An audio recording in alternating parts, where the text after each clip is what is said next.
जोहार नई बुलंदी कार्यक्रम में आप तमाम दर्शकों का स्वागत है। आदि मानव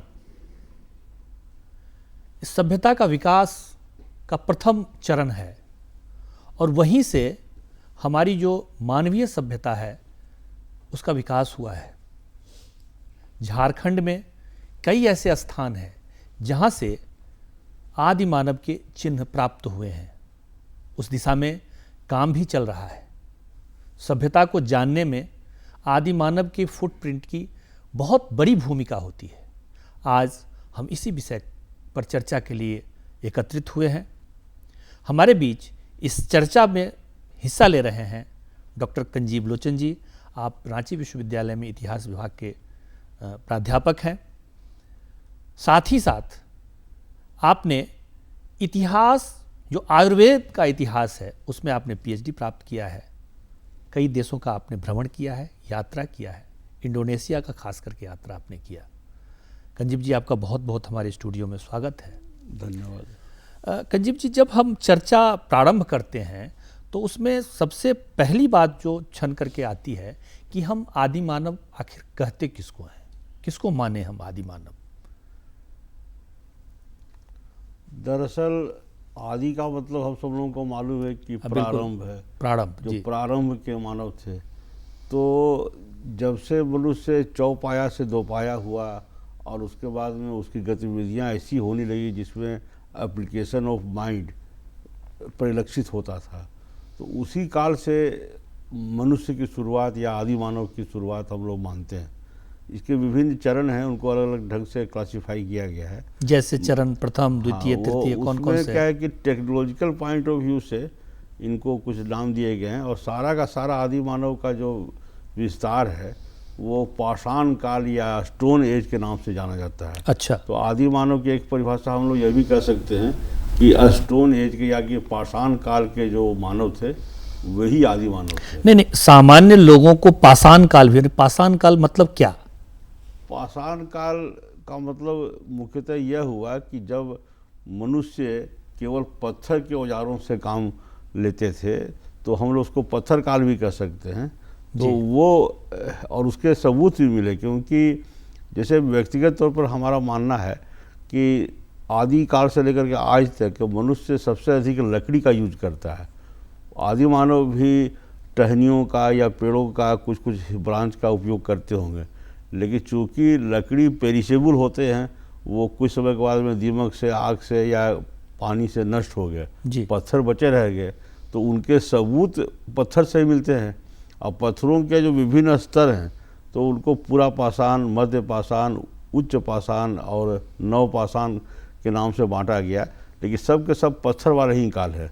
पत्थर काल या पाषाण काल के बाद फिर धातु काल शुरू होता है। मतलब जब मानव जंगलों में होता था, शिकार करता था और उसी से अपना जीवन यापन करता था, तो उस दौरान जो मानव हथियार के रूप में जिसका उपयोग करता था वो पत्थर के होते थे, इसीलिए उसे पाषाण काल कहा गया। और वो चूँकि प्रारंभिक या आदि समय में वही यूज में आते थे। हालांकि जैसा कि आपको भी कहा कि यूज में तो लकड़ियाँ या टहनियाँ आती होंगी, मगर नाम पढ़ा जो अवेलेबल है सबूत स्टोन के रूप में, विभिन्न स्टोन इम्प्लीमेंट्स हैं जो हस्त कुठार कहते हैं, जैसे कायदे से उसको तो हस्त हथौड़ी कहना चाहिए, या माइक्रोलिथ हुए, और तरह तरह का उसका अंग्रेजी में नाम है।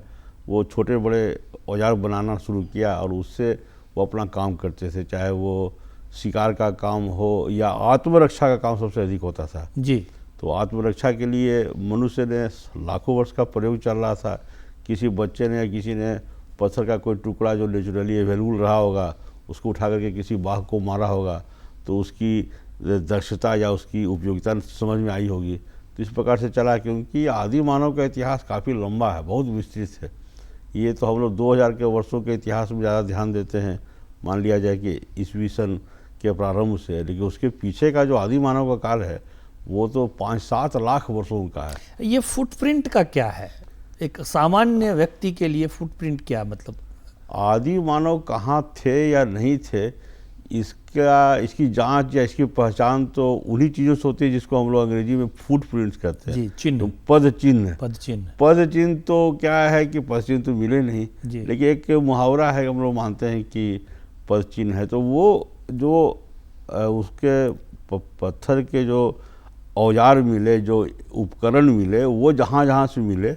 और एक बात तो यह पूरी दुनिया में माना गया, देखा गया है कि पता नहीं कैसे, लेकिन ये सच्चाई है कि जहाँ कहीं भी 18 फुट का परिधि हो और 15 फीट की गहराई हो, ऐसा कोई गुफा हो जिसके दो शर्तें हैं। एक तो 15 फीट की गहराई हो ताकि जानवरों से बच सके, और 18 फीट का घेरा हो कि आसानी से घुस सके। और दूसरी बात कि उसके आसपास में कोई नेचुरल वाटर बॉडी हो, जल का ऐसा स्रोत हो, जैसे कि कोई हैंड पंप तो हो नहीं सकता था, नदी हो सकती थी, या कोई ऐसा तालाब हो जिसमें सदाबहार यानी कि वर्षों भर पानी रहे। तो ऐसा कम्युनिकेशन जहाँ कहीं भी है पूरी दुनिया में, झारखंड में भी, वहाँ आदि मानव का अवशेष, चाहे वो औजार के रूप में हो, चाहे अफ्रीका के केस में देखिए कि हड्डियों के रूप में भी या दांत की हड्डियों के रूप में भी वो मिल जाते हैं। तो ऐसे सारे जगहों की मैपिंग हम लोग कर सकते हैं और वहाँ हम लोग एक्सकेवेशन शुरू कर सकते हैं। अच्छा डॉक्टर साहब, झारखंड की क्या स्थिति है? हमारे झारखंड में ऐसे अवशेष या ऐसे चिन्ह हैं? बिल्कुल हैं तो कितने हैं? झारखंड की स्थिति यह है कि पुरातत्व के दृष्टिकोण से जो अपने मदर स्टेट, मातृ राज्य बिहार से बहुत रिच है, क्योंकि पठारी इलाका, यहाँ पर पहाड़ अधिक है, यहाँ गुफा अधिक है, यहाँ पत्थर के औजार बनाने की संभावनाएं अधिक थी, जंगल भी बहुत अधिक थे। तो आदि मानवों का गढ़ तो बिहार की तुलना में यह बहुत बड़ा गढ़ था। और बहुत सारे ऐसे जगह हैं जहाँ पर अवशेष मिले हैं, जैसे कि हमको बड़ा हम उधर गए भी हैं, लोटा पहाड़ है चाईबासा के नज़दीक, वहाँ वो अवशेष मिले हैं। पालकोट में एक ऐसी गुफा है जिसमें सदाबहार एक, समझ लीजिए कि पानी का कुंड है, जो मई में भी जाइए तो वहीं उसमें भी पानी मिल रहा था। तो वहाँ पर हम लोग को अवशेष मिल सकते हैं, खुदाई की ज़रूरत है। तो ऐसे बहुत सारे क्षेत्र हैं, बल्कि झारखंड के 24 जिला में बस जो हमने अभी तक देखा कि गोड्डा को छोड़ करके बाकी 23 जिला में आदि मानव के प्रचुर अवशेष इन टर्म्स ऑफ औजार या जो उनके चिन्ह वगैरह बनाए हुए, जैसे इसको हजारीबाग में वहाँ औजार नहीं मिले लेकिन मानव के चित्र मिले हैं। अब कितने को एक्सप्लोर कर पाया है, मतलब अपना जो अभी तक का जो हमारा काम है उसमें ऐसा है कि इसका सबसे अच्छा उत्तर राइट टू इन्फॉर्मेशन के तहत हम लोग को मिल सकता था मिनिस्ट्री ऑफ कल्चर झारखंड से जी। तो वहाँ हमने मांगा था, 7-8 साल हुए, तो उन्होंने 36 जगहों की सूची दी। हाँ, और एक उनका छपता भी है जर्नल के बुलेटिन टाइप का, उसमें भी 40, वो उसके कुछ समय के बाद की घटना है 42। लेकिन आर्कियोलॉजिकल सर्वे ऑफ झारखंड का, आर्कियोलॉजिकल सर्वे ऑफ झारखंड करके कोई ऐसा नियमित बॉडी है नहीं, डिपार्टमेंट है जिसमें कभी कभी लोग करते हैं। इसमें बहुत अच्छा और बड़ा काम होता है गवर्नमेंट ऑफ इंडिया की ओर से। वो आर्कियोलॉजिकल सर्वे नाम का 1950 से ही हर वर्ष एक जर्नल निकालते हैं। उस एनुअल जर्नल में पूरे देश में जहाँ जहाँ पर कुछ आर्कियोलॉजी से संबंधित महत्वपूर्ण कार्य हो रहे हैं, सब का रिकॉर्डिंग होता है। बल्कि लोटा पहाड़ की सूचना हमको 1961 के इंडियन आर्कियोलॉजी के वॉल्यूम से ही मिली, यहाँ पर इतना बड़ा काम हो रहा है। तो इस प्रकार से उसमें राज्य वाइज रहता है। झारखंड का एक चैप्टर 2000 से बनना शुरू हो गया, तो झारखंड की जो भी फाइंडिंग्स है वहाँ हर साल नियमित रिपोर्ट होती है। तो उसके कारण उसमें 36 ऐसे स्थानों के बारे में, उसमें नहीं, गवर्नमेंट ऑफ बिहार झारखंड का अपना अलग रिकॉर्डिंग था जी। और जब हमने उसको देखना शुरू किया, उसके कई रिपोर्ट थे। एक तो बहुत अच्छा काम DR पाटिल साहब ने किया है, तो एंटीक्वेरियन रिमेन्स ऑफ बिहार, तो उन्होंने बहुत घूम करके एक बड़ी सूची तैयार की है। तो और इंडियन आर्कियोलॉजी हो गया, इसके अलावा और भी कुछ यूनिवर्सिटी ऑफ कलकत्ता का एंथ्रोपोलॉजी डिपार्टमेंट भी बुलेटिन निकालता रहा है। तो हमने 298 ऐसे जगहों की सूची बनाई जो विभिन्न स्रोतों से ऑलरेडी रिपोर्टेड है, जो ढंग की लाइब्रेरियों में वह पुस्तकें उपलब्ध है। जर्नल 298 आर्कियोलॉजिकल फाइंड्स ऐसे हैं जिनको झारखंड के आदि मानवों से हम लोग कनेक्ट कर सकते हैं। वो सभी जिलों में है, झारखंड के लगभग सभी जिलों में। सभी जिलों में, एक गोड्डा में कुछ कम है लेकिन बाकी 23 जिलों में है। अच्छा, ज़्यादा काम कहाँ ज़्यादा जो स्पष्ट जो दिख रहा है? तो काम की शुरुआत तो हम ही लोगों को करना है। मान लीजिए कि हमने पालकोट में संभावना देखा, लोटा पहाड़ में असीम संभावनाएं हैं, या राजा डेरा है गुमला के पास, वहाँ भी बहुत सारी असीम संभावनाएं हैं। तो काम करना होगा, इसमें हम लोग को सीरियस एफर्ट की ज़रूरत है। दरअसल आर्कियोलॉजी बहुत सारे कारणों से उपेक्षित रहा है। एक तो बहुत बड़ा कारण है कि यह एक्सपेंसिव है, खुदाई में बहुत रुपया खर्च होता है जी। तो मान लीजिए कि बिहार के ज़माने में झारखंड के क्षेत्र में बहुत ध्यान नहीं था, उधर हिस्ट्री पर बहुत ध्यान था, और इसको संयोग से या दुर्योग से कह लीजिए कि प्री हिस्ट्री का हिस्सा माना जाता है। हिस्ट्री का मेन स्ट्रीम में ये है नहीं, मानव मानव नहीं है, British system of higher education में नहीं है। तो प्री हिस्ट्री में होने के कारण भी आदि मानवों का अध्ययन कुछ कह सकते ओवरलुक्ड हुआ है, उपेक्षित रहा है। अब ध्यान जा रहा है, धीरे धीरे हम लोग इसमें आगे बढ़ेंगे। तो एक और जो जानने योग्य चीज़ है कि आदि मानव के, जैसे आपने कहा कि हथियार मिले हैं, जैसे आपने कहा कि कुछ पत्थर के हथियार मिले हैं, तो और किस किस चीज़ों से हम जानते हैं कि यहाँ आदि मानव निवास करते थे? जैसे औजार से एक क्लियर हो गया, दूसरा और क्या है, या तीसरा और क्या है? पत्थर के औजार इसलिए कि टिकाऊ हैं, वो मिल जाते हैं। दूसरा सबसे बड़ा सबूत है, इसको हम लोग फुटप्रिंट कर सकते हैं, वो है कुछ चित्र। जैसे हजारीबाग के इसको की गुफाओं में कुछ चित्र बने हुए हैं, तो उन चित्रों से भी आदि मानव के रहने की सूचना मिल जाती है। चित्र हैं और ये औजार है।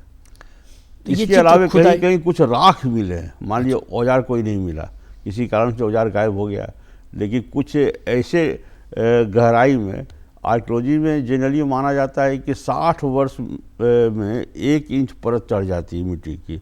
तो जो बहुत गहराई में कुछ चीज़ों का एक्सकेवेशन हुआ तो वहाँ पर कुछ राख मिले, तो राख से लगा कि आग का इस्तेमाल करने वाले लोग वहाँ पर रहते होंगे, आदि मानव होंगे। तो वो भी एक तीसरा नोट करने वाली बात, सोर्स ऑफ इंफॉर्मेशन है आदि मानवों के बारे में। मतलब आदि मानव पर जब चर्चा शुरू होती है तो आदि मानव अग्नि के बारे में समझ गए थे। बिल्कुल, एक्चुअली अग्नि के बिना आदि मानव का रिवाइवल संभव था ही नहीं जी। मानते हैं लोग कि पेइचिंग में चीन के आसपास सबसे पुराना मिलता है और वहाँ से कोई कम्युनिकेशन यहाँ पहुँचा, वैसी बात नहीं है। हमको लगता है कि सभी लोगों ने धीरे धीरे कोई ख़ास लेवल ऑफ टाइम आया, मान लिया जाए कि 4-5 लाख वर्ष पहले उन्होंने अग्नि का प्रयोग सीख लिया था। अग्नि का प्रयोग में 2 बातें हैं कि अग्नि को बनाना, और कोई अग्नि कहीं से मिल गया, जैसे दावानल है या जंगल में आग लगा हुआ है तो कोई टहनी उठा लिया, तो उसी को प्रिजर्व करते हुए आगे बढ़े, और बाद में उसको खुद पत्थर से रगड़ करके या कुछ और व्यवस्था से लोग अग्नि को उत्पन्न करना सीखे। लेकिन पहले अग्नि को केवल बचाए या बनाए रखते थे, तो आदि मानव ने यह काम सीख लिया था। नहीं, प्रिजर्व करने की टेक्नोलॉजी उन्होंने सीख ली थी। मान लीजिए कि एक लकड़ी बुझ रही है, ख़त्म हो रही है, तो दूसरी लकड़ी को जला लिया। एक्चुअली हम लोग को यह मानना चाहिए कि जिस किसी लड़के या लड़की ने जलती हुई लुकाठी को हाथ से उठा लिया होगा, तो वो समझ लीजिए कि मंगल ग्रह या चाँद में जाने का हमारा पहला कदम था। क्योंकि आग से जो एनिमल साइकोलॉजी है कि वो भागता है, कोई भी जानवर है, पेड़ों में हाथी को भगाने के लिए लोग अग्नि प्रयोग करते हैं। तो आग से सारे जंतु भागते हैं, लेकिन किसी बुद्धिमान लड़का या लड़की ने पहली बार जो लुकाठी को उठा लिया होगा और लोगों ने देखा होगा कि इससे कोई फर्क नहीं पड़ा बल्कि फ़ायदा हुआ, तो वो मानव के इतिहास का एक बहुत बड़ा ऐतिहासिक छलांग था वो। क्योंकि अग्नि को आप दरवाजे पर रख दिए, गुफा के मुंह पर, अंदर ठाठ से आप सो सकते हैं, किसी प्रकार का कोई जानवर का खतरा नहीं। हाँ, तो इस प्रकार का जो एडवांटेज आदि मानवों को मिला होगा हम लोग कल्पना नहीं कर सकते हैं, मगर बहुत बड़ा एडवांटेज रहा है। इसीलिए हम मानते हैं कि वो दुनिया के सबसे बड़ा आविष्कारक वही था ना, कि राहुल साहब साहब ने कहा था कि वो कोई लड़की रही होगी, तो उसने जो उठा लिया लुकाठी और आग को एक तरह से साध लिया, वो दुनिया का सबसे बड़ा आविष्कार रहा। और इस क्रम में हम लोग ये भी कह सकते हैं कि आदि मानवों के बहुत सारे ऐसे खोज या आविष्कार या प्रचलन है जिनका फ़ायदा हम लोग आज तक उठा रहे हैं। जैसे कि पहिए का मामला है, मान लीजिए कि आपके स्टूडियो में हम आए हैं, तो आदि मानव का कोई आविष्कार है पहिया, उसी की सहायता से चल करके आए हैं जी, ये बहुत बड़ी बात है। तो वो है। और उसके अलावे में जो औषधियों का प्रचलन है, क्योंकि जैसा कि आपने बताया भी कि हिस्ट्री ऑफ मेडिसिन पर हमने शोध किया था, तो वो भी देखे कि आदि मानव के स्टेज में वो औषधियों का प्रयोग शुरू हो गया था। ये बात है। उसके अलावा में लैंग्वेज का इस्तेमाल उन्होंने शुरू किया, लैंग्वेज की खोजबीन की, क्योंकि लैंग्वेज भी मानव सभ्यता को आगे बढ़ाने का बहुत बड़ा। अच्छा, ये जो अपने झारखंड में जो फुटप्रिंट मिले हैं, इसमें लैंग्वेज के, आदि मानव के लैंग्वेज के कुछ फुटप्रिंट मिले हैं? ये लैंग्वेज को समझना बहुत मुश्किल है, क्योंकि लैंग्वेज के जो सबूत हैं वो तो लिटरेचर होता है, वो छपा हुआ होना चाहिए या कहीं पत्थर पर खुदा हुआ होना चाहिए, लेखनी होनी चाहिए। जैसे हमारे भित्ति चित्र मिले हैं, तो उसके आधार पर कुछ ऐसा कुछ रिसर्च? भित्ति चित्र ही मिले हैं। मान लीजिए कि वहाँ पर कोई लिपि, जैसे कि मिस्र की सभ्यता में हायरोग्राफिक लिपि मिल गई, वहाँ भी कुछ कबूतर हैं, कुछ आँख है, कुछ मछली है, उसकी भाषा होती है। तो देर ये पैटर्न, उसमें एक पैटर्न है कि 4 बार मछली बनाया या 2 बार मुँह बनाया, इसका मतलब हुआ कि कोई बातूनी आदमी हो या कोई इस प्रकार का, तो कुछ कहना चाह रहा है। हाँ, तो वो स्टेटमेंट एक तरह से हो जाता है, लेकिन वैसा यहाँ स्टेटमेंट नहीं मिला है। कुछ शिकार के चित्र हैं। वैसे एक बात, ये चित्रों की बात हुई तो ये देखते हैं कि न केवल झारखंड में बल्कि पूरे भारत भर में जो भी आदि मानवों के दृश्य मिले हैं, तो कोई आक्रामक प्रजाति के सबूत नहीं मिलते हैं। माने कुछ अटैक कर रहा है, किसी को मार रहा है, हाँ ऐसा या आपस में युद्ध का, आपस में चाहे कोई जानवर को घेर करके उसको निर्दयतापूर्वक मार रहे हैं, ऐसे दृश्य दुनिया के कई देशों में मिलते हैं। हम नाम नहीं लेना चाहेंगे, लेकिन भारत में कोई ऑफेंसिव कम्युनिटी रही हो आदि मानवों की कि मारने में, हिंसा में विश्वास रखते हों, ये आदि मानवों का जो चित्रावली है हमारे सामने एक सबूत के रूप में है, तो उसको मानिए तो हम लोग बहुत शांति प्रिय और युद्ध के नहीं बुद्ध की धरती हम लोग की हुई है, तो उसका ओरिजिन हम लोग आदि मानवों में खींच सकते हैं, खोज सकते हैं। अच्छा, एक बड़ा रोचक सवाल है, मेरे मन में कई बार ये प्रश्न उठता है कि झारखंड हो या अपना देश हो जी, जब आदि मानव थे तो वो कहाँ है आज? झारखंड की बात अगर हम करते हैं तो फिर उसका सीक्वेंस या उसकी परंपरा या आज वर्तमान दौर, उस पर कभी इतिहास में कहीं कोई चर्चा नहीं होती है। लेकिन होनी चाहिए। आपकी जो जिज्ञासा है वो पूरे हिस्ट्री का जो डिस्कोर्स है उसके लिए बहुत आवश्यक है, क्योंकि हम लोगों ने जो विरासत में इतिहास का अध्ययन अध्यापन लिया है उसमें कुछ ऐसे तत्व या शब्द भूत पिशाच की तरह चढ़े हुए हैं कि उनको झाड़ना बहुत ज़रूरी है। किसी का कह लीजिए कि ओझा ही बहुत ज़रूरी है जी। और उसमें हम देखते हैं कि आदि मानव की कंटिन्यूटी, आदि मानव थे, ये सारे टेक्स्ट बुक में आता है। झारखंड के बारे में कुछ कम आता है, लेकिन ऑल इंडिया के बारे में तो आता है। जैसे एक बहुत प्रसिद्ध जगह जिसको लोग भीम बेटाका कहते हैं, उस बेचारे का असली नाम भीम बैठका है, तो वहाँ आदि मानवों के सभी स्तर के अवशेष मिले हैं। यहाँ लोटा पहाड़ में झारखंड में चाईबासा के पास में लोअर पेरियोडिसिक से लेकर के मिडिल पेरियोडिसिक, ये अपर पेरियोडिसिक तक के अवशेष मिले हैं। तो ये सारे लोगों को सबसे पहले हमको यह करना होगा कि एक पॉपुलेशन को एस्टिमेट करना होगा कि कितने लोग होंगे। 298 फाइंड स्पॉट्स मिले जी, तो 298 तो सभी लेवल के हैं, लगभग 3 लाख में उसका विस्तार है। तो उसका कोई एवरेज फिगर निकाला जाए कि इस समय यह है, तो उसमें क्या होता है कि 2 प्रकार से हम लोग आदि मानवों का पॉपुलेशन को लोकेट कर सकते हैं। पहला तो यह है कि यदि एक औजार कोई मिला, सपोज कीजिए कि हस्त कुठार या एक हथौड़ी टाइप का कुछ मिला, तो उसका मतलब यह नहीं है कि एक आदमी के पास एक हथौड़ी होगी। तो उसमें ऑल ओवर द वर्ल्ड देखा गया है कि एक औजार का मतलब 6 आदमी, जिसमें बच्चे भी हैं, स्त्री भी हैं, पुरुष भी हैं, एडल्ट भी हैं, बूढ़े भी हैं। तो यदि 50 हस्त कुठार मिले तो हम लोग जोड़ सकते हैं कि 300 की आबादी वहाँ रहती होगी।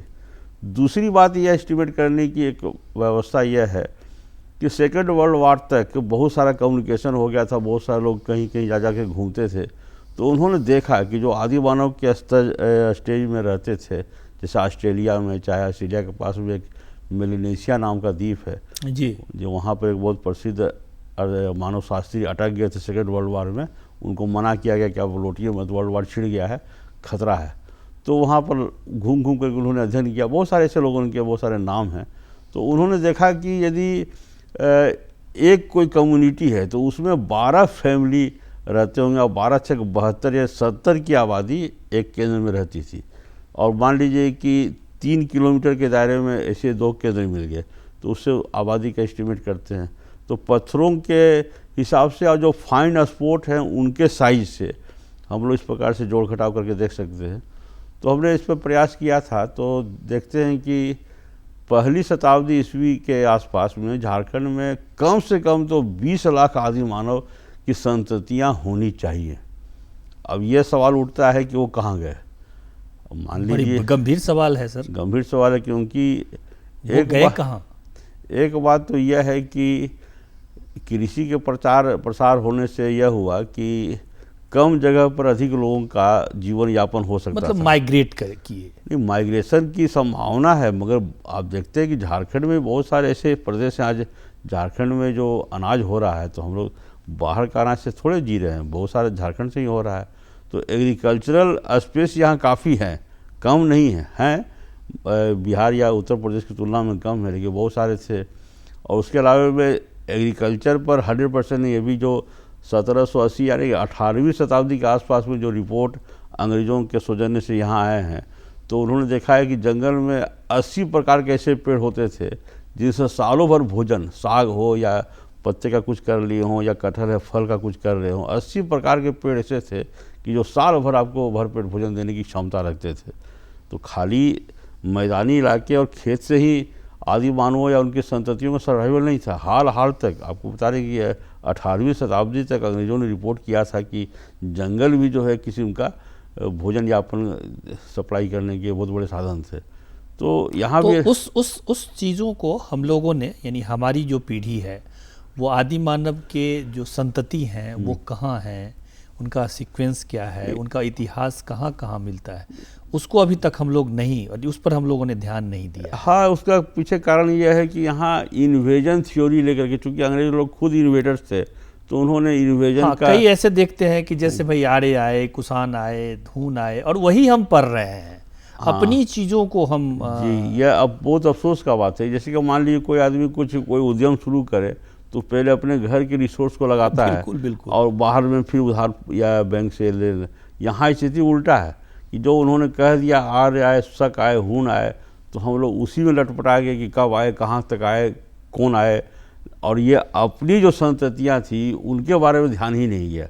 यहाँ स्थिति यह है कि झारखंड तो आदि मानवों का गढ़ था, क्योंकि यहाँ पत्थर थे, यहाँ पहाड़ थे, यहाँ गुफाओं की संख्या अधिक थी। तो यह है कि जब कृषि का प्रचार शुरू हुआ होगा, तो यहाँ से कुछ लोग माइग्रेट किए होंगे, लेकिन उसके बावजूद जो आदि मानव के फुटप्रिंट्स या जो उनके चिन्ह मिलते हैं, अवशेष मिलते हैं, तो उसको एस्टिमेट करते हैं तो फर्स्ट सेंचुरी एडी के आसपास में 20 लाख आदि मानव की संततियाँ झारखंड में कंटिन्यू ऐसा अनुमान में अपने। हाँ, बल्कि बहुत साइंटिफिक है, क्योंकि नंबर ऑफ जो स्टोन टूल्स मिले हैं और उनका जो इलाका मिला है, तो आप कैलकुलेशन कर सकते हैं। तो 20 लाख लोग थे फर्स्ट सेंचुरी एडी के आसपास।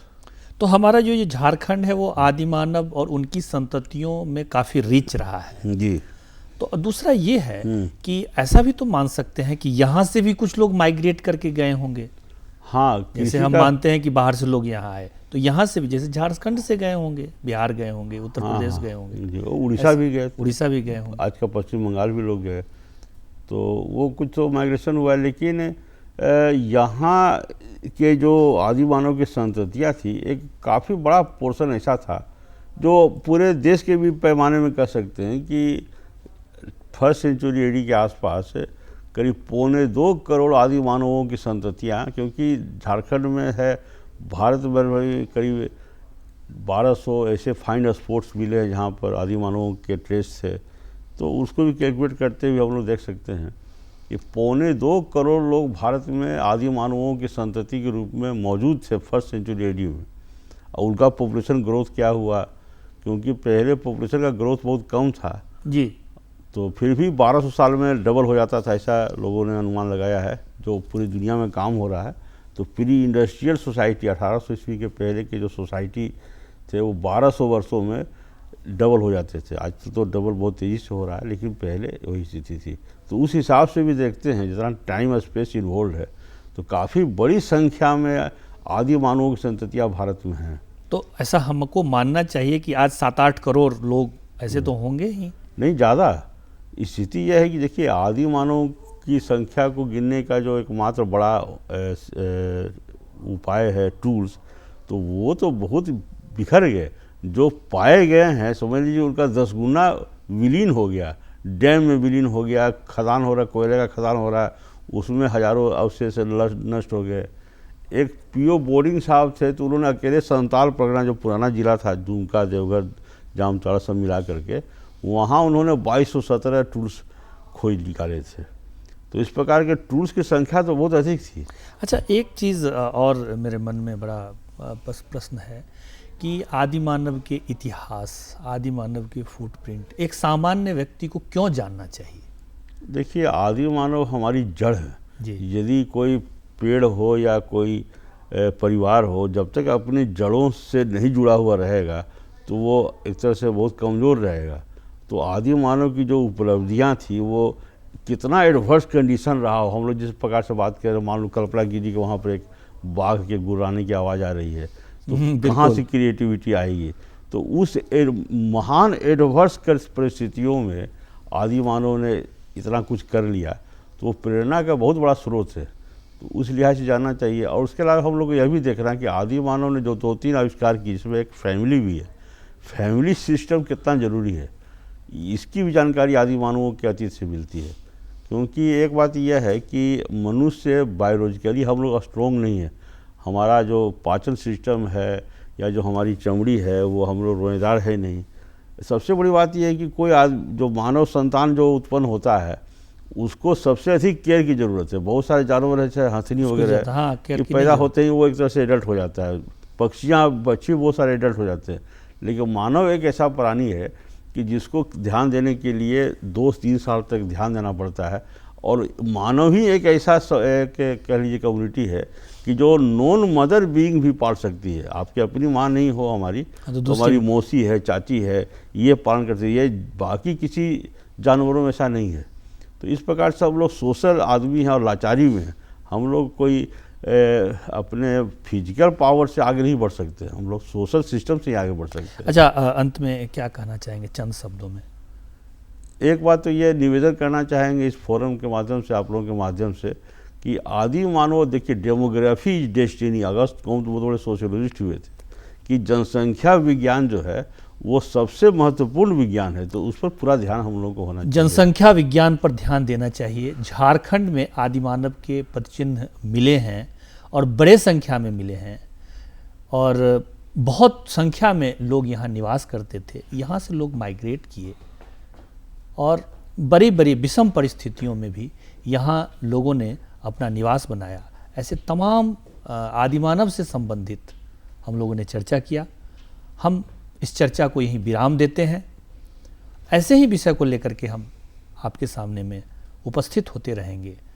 कंजीव जी हमारे स्टूडियो में आए, आपका बहुत बहुत आभार, बहुत बहुत धन्यवाद।